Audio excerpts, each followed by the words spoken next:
আমার অ্যাকোরিয়ামের জলটা পুরো ঘোলা হয়ে গেছে।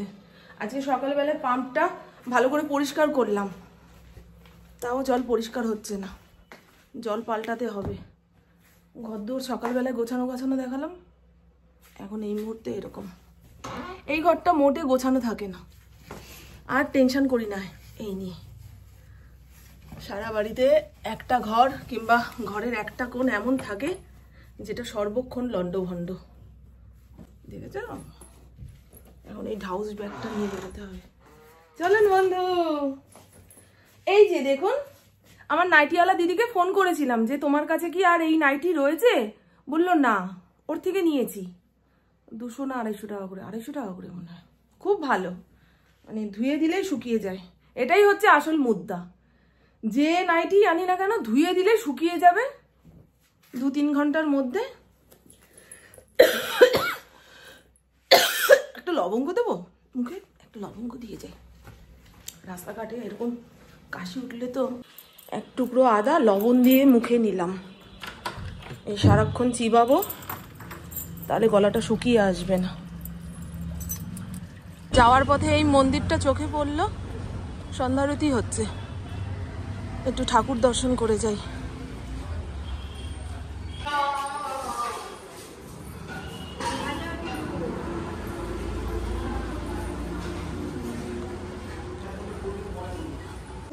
সোমবার দর্শন হয়েছে, প্রচুর ভিড় ছিল তো। রোববার করে গেলে পরে মোটামুটি হ্যাঁ, একটুখানি মুখে দিয়ে দেবো। একদিন তো তুই আমি আমার গাড়ি নিয়ে চলে যাবো, গাড়ি নিয়ে তো 5-7 বাজে। ও এখানে সব ইতুর, এগুলো সব ইতুর সরা।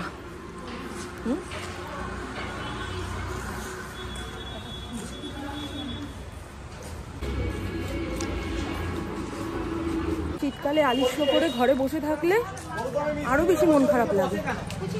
যেমন থাকি যাই হোক, একটু সাহস করে বেরোতে পারলেই দেখুন। ঘরে বসে যে কাশিটা হচ্ছিল, এখন কিন্তু সেটা হচ্ছে না।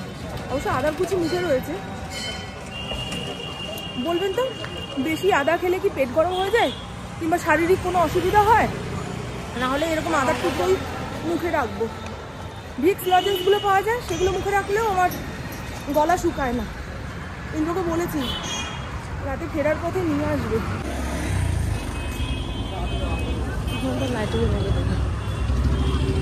এগুলো এ লাইন কাটের নাইটি পরলে গায়ে চেপে বসে থাকে।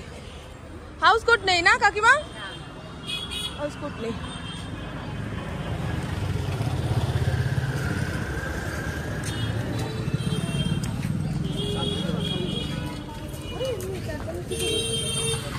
আরে ভাই, কোথা দিয়া যায়?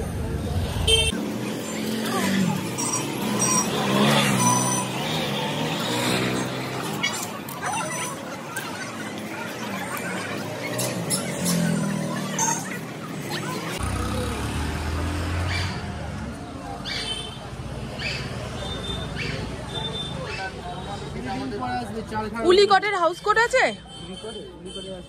হাউস কোট, হ্যাঁ দেখো তো।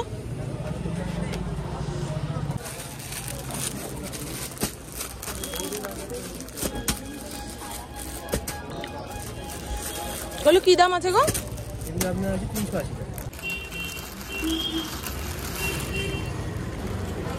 বাড়ির সামনে ইন্দ্রর সঙ্গে দেখা, কি করব, ওইটুকুই ইন্দ্রর বাইকে করে আসলাম।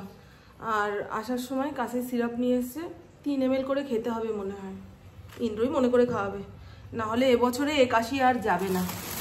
দেখাই, হ্যাঁ অন্য কালার ছিল না জানেন তো, এই একটা কালার এনেছি, এইটা ধুয়ে গায়ে দিতে হবে।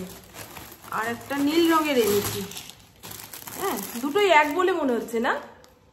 আর এই তো বন্ধু, এই পাকিস্তানি সিরিয়ালটা দেখতে দেখতে আমি রুটি করে ফেলেছি। এখানে 6টা রুটি রয়েছে।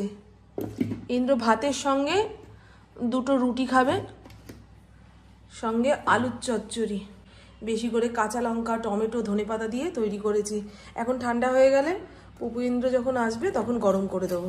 এখন গলাটা ভীষণ ব্যথা করছে, গরম জল করে গার্গেল করব। তাহলে যদি এই খসখসাটি ব্যাপারটা কমে কিংবা গলায় ব্যথাটা কমে। আর ওষুধ এনে দিয়েছে বললাম, এটা নিয়ম করে খেতেই হবে। তো সকাল সকাল ঘুম থেকে উঠে বাজারে গেছিল। এখন তো আমার প্রভু সুবোধ বালক হয়ে গেছে, যতটুকু বলি ততটুকুই আনে। মাছও এনেছে 3 টুকরো ভোলা মাছ। আর আগের দিন অনুষ্ঠান বাড়িতে ইঁচড় খেয়েছি, তা ইন্দ্রকে বলেছিলাম বাজারে ইঁচড় পাও গো? বলে হ্যাঁ, এখন শীত গ্রীষ্ম বর্ষা 12 মাস সমস্ত সবজি বাজারে পাওয়া যায়। আনবো বলো? আমি পেলে এনো তো। এই দেখুন ইঁচড় নিয়ে এসছে, এই যে। আর এখানে ইন্দ্র নিজের জন্য 3 টুকরো ভোলা মাছ এনেছে। স্নান হয়ে গেছে, তারপরে মাছ আসলো। তবে বাজার হাট আমি যতটুকু বলেছি ততটুকু করেছে, সেই কারণে মাথা ঠান্ডা। এই 3 টুকরো মাছ পরে ধুয়ে ওকে রান্না করে দেবো। আর এখানে খেসারির শাক বাজারওয়ালা মাসি কুটে বেছে দিয়েছে, না কুটে দেয়নি, শুধু বেছে দিয়েছে। আমি কুটে কাটে রান্না করলেই হবে। এখানে এনেছে মটর শাক, একই দিনে 2টো শাক। একে রাখলে ও শুকাবে আর ওকে রাখলে ও দড়ি হয়ে যাবে। গতকাল রাতে আমাদের ঘরে প্রথম জয়নগরের মোয়া এসছে। কি স্বাদ কি স্বাদ! আমি 2টো খেয়ে ফেলেছি। সম্পত্তি ঠিকঠাক ভাগ হয়নি। আর সকালের দিকে আমি পুপু একসঙ্গে চা খাই। 2 জনের কাপ 2 রকম হয়ে গেলে দেখতেও ভালো লাগে না, আর মনে হয় স্বাদটাও কমে গেল। না রে বাবাই, কালকে সুজাতা একটা কাপ ভেঙে ফেলেছে। বলছে বৌদি একটা কাপ ভেঙে ফেললাম। আমি বলছি থ্যাংক ইউ। গুড মর্নিং, শুভ সকাল বন্ধুরা। কেমন আছেন আপনারা সবাই? নিশ্চয়ই খুব ভালো আছেন, আমিও খুব ভালো আছি। আজ হলো মঙ্গলবার, ঘড়ির কাঁটা 11:30টার ঘরে। কালকের তুলনায় আজকে হাঁচি কাশি অনেকটাই কম, শুধু একবার পেটে ওষুধ পড়েছে, তাতেই শরীর ঝরঝরে। আজকে নিয়ম করে 3 বার খাবো। কালকে যদি কাশিটা কমে যায় তো খুব ভালো। আর রান্না করতে ইচ্ছা করছে না জানেন, কোমরের যন্ত্রণা, একটা জায়গায় বসতে পারছি না। আর অতক্ষণ দাঁড়িয়ে রান্না করতে হবে, এটা ভাবলেই কেমন শরীর অস্থির অস্থির করছে। কিন্তু ইঁচড় আলুর তরকারি করবো তো, সেই আনন্দে যাই ছুটে। তাড়াতাড়ি রান্নাবান্না সেরে কতক্ষণে বিছানায় বডি টান করব। ভীষণ কোমরের যন্ত্রণা হচ্ছে গো। চলুন। হ্যাঁ, আজকে ঠাকুর পুজো দিতে যাইনি, সেই জন্য কপালে টিপ নেই, মানে পরিপাটি দেখতে পাচ্ছেন না। কি পরিপাটি হব বলুন তো? শীতে একখানা চাদর মুড়ি দিয়ে বুড়ি সেজে ঘুরে বেড়াতে হয়। এবারে বলবে তোমার তো বয়স হয়ে গেছে, তুমি তো বুড়ি। সে আমি জানি, আমার বয়স আমি কখনো কমাই না কিংবা ভাবি না আমি খুব কচি, কিন্তু এইরকম সাজগোজ দিয়ে থাকলে নিজের মনের ওপরে প্রভাব পড়ে যে কি শীতকালে কি সাজবো গো। চলুন, এই যে 3 টুকরো ভোলা মাছ, সেটা জল দিয়ে কচলে কচলে ধুতে হবে। এটা আর এক খতরনাক কাজ। বোতলগুলো ভরে রেখেছি। পুপু কালকে 10টার সময় বাড়িতে এসছে সোশ্যাল দেখে। ইন্দ্রই নিয়ে এসছে শ্রীরামপুর স্টেশন থেকে। তা আসার সঙ্গে সঙ্গে বলছে মা খেতে দাও খেতে দাও। সারাদিন ওই ফুচকা না আলু কাবলি এই সমস্ত খেয়েছিলাম, এখন মারাত্মক খিদা পেয়েছে। আজকে ইঁচড়টা রান্না করব। ওহো হো হো হো, এই ইঁচড়ের জন্য কতক্ষণে রান্নাঘরে আসবো, রান্না করব এরকম ভাবছি। পুরোটাই রান্না করব। নতুন আলুও এনেছি জানেন। প্রেম যে কাঁঠালের আঠা, লাগলে পরে ছাড়ে না। এই দেখুন, দেখেছেন কাঁঠালের আঠা, আর চ্যাটচ্যাট করছে। আলুও এনেছে। এই ছোট ছোট আলু দিয়ে আলুর দম খেতে দারুণ লাগে। একটু ঝাল ঝাল করে কড়াইশুঁটি দিয়ে বেশি করে টমেটো দিয়ে, ও মাই গড, জিভ দিয়ে জল পড়ছে। আরেকবার দেখিয়ে দিই আপনাদের কাশির সিরাপটা, বুঝেছেন? আপনাদের যাদের অতিরিক্ত কাশি হচ্ছে ওষুধের দোকানে গিয়ে বলবেন, এই ওষুধটা খেলে খুব আরাম পাবেন। ওই টোটকা টাটকাতে যায় না এখন। মানুষের শরীর এমনই হয়ে গেছে না, টোটকা টাটকাতে যাবে না। আমরা ছোটবেলায় কি খেয়েছি? বাসক পাতার রস, তারপরে আদা দিয়ে গোলমরিচ দিয়ে ফুটিয়ে একখানা রচা বানিয়ে দিত মা, সেটা খেলেই খুব আরাম। কাশি কমে যেত। এখন বাচ্চাদের খাওয়ান তো, একটা বাচ্চার সর্দি কাশি হয়েছে, যতক্ষণ না অ্যান্টিবায়োটিক দেবেন সে ঠিক হবে না। এখন জন্ম থেকেই মানুষের শরীর এরকম ওষুধ কেন্দ্রিক। 2021-এ আমার এক পরিচিত কাকিমা এরকম খুকুর খুকুর কাশি হতে হতে ওই ফুসফুসের গন্ডগোল হয়ে গেল, সে মারা গেছে। সেই কথাটা যখনই মনে পড়ে আমার মনে হয় এই তো সেই কাশি আমারও হয়েছে, টাইম মতো সারাতে না পারলে আমারও ওই এক দশা হবে। বাবা, আমি এত তাড়াতাড়ি মরতে চাই না। আমরা যে চালের ভাত খাই সেই চাল থেকে বাসমতি চালের একটা গন্ধ ছাড়ে। ফড়িং সেই কারণে ভাতটা খেতে চায় না, তাই ওর চালটা আলাদা করে আনা হয়। প্রত্যেক দিন দুপুরে খাওয়ার পাতে এক পদ শাক রাখবো, ইন্দ্রকে বলে দিয়েছি। ওই শুধু পালং শাক। ইন্দ্র না পালং শাক ছাড়া কোনো শাক চোখে দেখে না। শীতকালে কত ধরনের শাক ওঠে না, ছোলা শাক, মটর শাক, খেসারি শাক। আমার পালং শাক বাদে সব শাক ভালো লাগে। আমার ইন্দ্রর পালং শাক ছাড়া কোনো শাকই ভালো লাগে না। দুইজন দুই মেরুর লোক, কি করে যে 22 বছর সংসার করলাম কে জানে। ওই দুই মেরুর লোক বলেই 22 বছর মানে এইভাবে কেটে গেল, অশান্তি ঝামেলা যাও করে।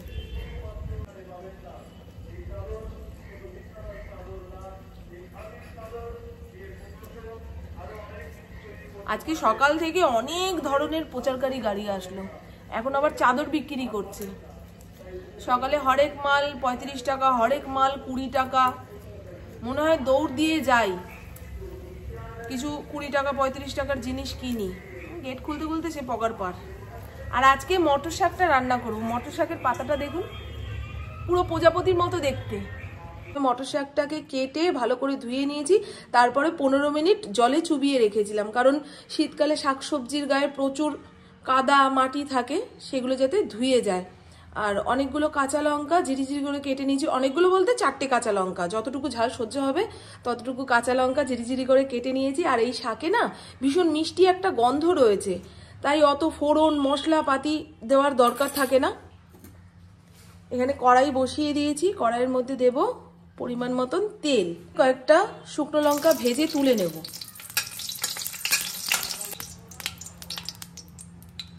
তেলে কালো জিরা ফোড়ন দিয়ে রাখা শাক ঝপ করে দিয়ে দেবো। এবারে পরিমাণ মতন লবণ, মিষ্টি, অল্প একটুখানি হলুদ দিয়ে নাড়িয়ে ঢাকা চাপা দিয়ে দেবো। আর এই তো শাকটা ঢাকা চাপা দেওয়ার পরে সেদ্ধ হয়ে গেছে। এবারে এটাকে আঠা আঠা বানানোর জন্য একটুখানি ভেজাল দিলাম, মানে আটা। চালের গুঁড়ি থাকলে আপনারা চালের গুঁড়ি দিতে পারেন, তাতেও হবে, আমার কাছে সেটা নেই। পিঠে পার্বণের দিন যে কবে আসবে, ঘরে চালের গুঁড়ি আসবে, নতুন গুড় আসবে। আগে থেকে যে লঙ্কাটা ভেজে রেখেছি সেটা ভালো করে লবণের সঙ্গে গুঁড়ো গুঁড়ো করে নেবো। এই মটর শাক ভেজে নামানোর আগে এইটা দেবেন, এটাতেই চলে এলো অর্ধেক স্বাদ, গন্ধ। জল জল ব্যাপারটা রয়েছে, সেটা একটু শুকিয়ে আসলে নামিয়ে ফেললেই হয়ে যাবে মটর শাক ভাজা। আপনারা অবশ্যই এইভাবে একবার মটর শাক ভাজা খেয়ে দেখবেন। ইন্দ্র বলে, ভাগ্যিস তুমি মাছ খাওয়া ছেড়েছো এখন, নাহলে প্রত্যেকটা মাছের মধ্যে তেল মশলা আমার ভালো লাগে না। এই ভোলা মাছ অল্প তেল মশলা দিয়ে কি করে রান্না করে গো, হ্যাঁ? তাই জন্য এয়ার ফ্রায়ারে ভেজে নিচ্ছি এই 3টে মাছের জন্য, আর আলাদা করে কড়াই বাড়ালাম না। চলুন, যতক্ষণে মাছ ভাজা হবে ততক্ষণে সবজিপাতি কেটে মশলাপাতি দিয়ে কষানো হয়ে যাবে। ফড়িংকে খেতে দিয়ে নি, সকাল থেকে কপালটা খালি, টিপ পড়ার সময় পাইনি। সময় পেলেও খেয়াল ছিল না, জানেন তো, আর হয়ে গেছে। এবারে খেয়ে দিয়ে বিছানায় গড়াগড়ি দেওয়ার সময়। আর রান্না শেষ হওয়ার আগে ঘর দুয়ার ঝাড় দিয়ে নেব। বাজারের ব্যাগ যখনই এখানে ঢালে ঘরটা কেমন কেমন যেন একটা দেখতে লাগে, মনে হয় এই যে চতুর্দিকে ময়লা চতুর্দিকে ময়লা, কিন্তু এখন এটা গোছাতেও ইচ্ছা করছে না। আর এই হলো আজ দুপুরের রান্না বান্না। ইঁচড় আলুর তরকারি, একদম গায়ে গায়ে মাখা মাখা। আর এখানে ইন্দ্রর ভোলা মাছের ঝোল, ফ্যাটফেটে কালার হয়েছে। ওই অল্প তেল মশলা দিয়ে রাঁধতে রাঁধতে যখন হাতের রান্না খারাপ হয়ে যাবে তখন আমার চেনা পরিচিত লোকেরা বলবে, ইস তোমার হাতের রান্না কি বাজে কি বাজে। কারণ আগে দর্শনদারি, ফের গুণ বিচারি। দেখুন, না শুকনো লঙ্কার গুঁড়ো দিয়েছি, না অন্য কোনো মশলা দিয়েছি, ফ্যাট ফ্যাটে দেখতে হয়েছে। রুগীর ঝোল চেরা কাঁচা লঙ্কা দিয়ে রান্না করেছি তো সেই কারণে। আর এই হলো আমার প্রিয় শাক। চলুন, এই জায়গা গোছানো হয়ে গেছে। এই কোথায় গেল এত ধুলো যে বের করলাম? এখন আমাদের গলিতে রঙ্গিলা ছাড়া আর কোনো কুকুর আসে না। কি আসবে, অনিষ্ট করে আর মার খায়। ওদের টোটোর সিটটা পুরো ছিঁড়ে বাল্লা বাল্লা করেছে। তাহলে সবাই তো এক ধরনের হয় না, যে অবলা জীব ক্ষতি করে ফেলেছে বোঝেনি থাক গিয়ে। মানুষ ভাবে আমার এত বড় ক্ষতি হলো, পয়সার গচ্চা, এই সব কাটানোর জন্য দিই কুকুরটাকে উত্তম মধ্যম, তখনই মার খায়।